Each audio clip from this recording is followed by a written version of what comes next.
I love chimney. এই জায়গাটা কার্সিয়াংয়ের আমার খুব ভালো লেগেছে। এটা একটা ছোট পার্ক টাইপের, তবে এতটা সাজানো গোছানো, তো আমার ভীষণই ভালো লেগেছে। তাই তোমাদেরকে বলছি যে এই পার্কটায় কিন্তু অবশ্যই যেও যদি তোমরা কার্সিয়াং যেয়ে থাকো। ওয়েদারটা কিন্তু আমরা যখন গিয়েছিলাম বেশ ভালো ছিল, তাই আমাদের ঘোরার এনার্জিটা আরও বলতে পারো বেড়ে গিয়েছিল। আসলে পাহাড়ে গিয়ে ওয়েদার যদি তোমার সাথ দিয়ে দেয় না, তাহলে তোমার নিজেকে একটা খোলা পাখির মতো মনে হবে। কারণ ওয়েদার ভালো থাকলে তুমি সুন্দরভাবে গোটা জায়গাটা এক্সপ্লোর করতে পারবে বা দেখতে পারবে।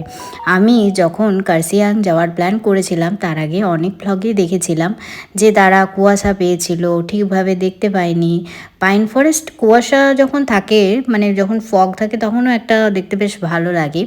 তবে আমরা যখন গিয়েছি একটুকুনও ফগ পাইনি, তো ওইটা বলতে পারো আমাদের উপর ভগবানের কৃপা যে আমরা পাইনি। আমরা কাঞ্চনজঙ্ঘাকেও খুব সুন্দরভাবে দেখতে পেয়েছিলাম, তো ওটা আমার তো একদম বেস্ট পাওয়া। এর আগের বছরও কিন্তু আমি এরকম টাইমেই পাহাড়ে ঘুরতে গিয়েছিলাম, তো তখন থেকে মোটামুটি একটা আইডিয়া পেয়ে গিয়েছিলাম যে এই টাইমটা ধরে যদি আমরা যাই তাহলে কিন্তু ওয়েদার ভালো থাকবে আর আমরা ভালোভাবে ঘুরতে পারবো। তো আমার মা আর আমি দুজনে একটা ভিডিও বানিয়ে নিয়েছি।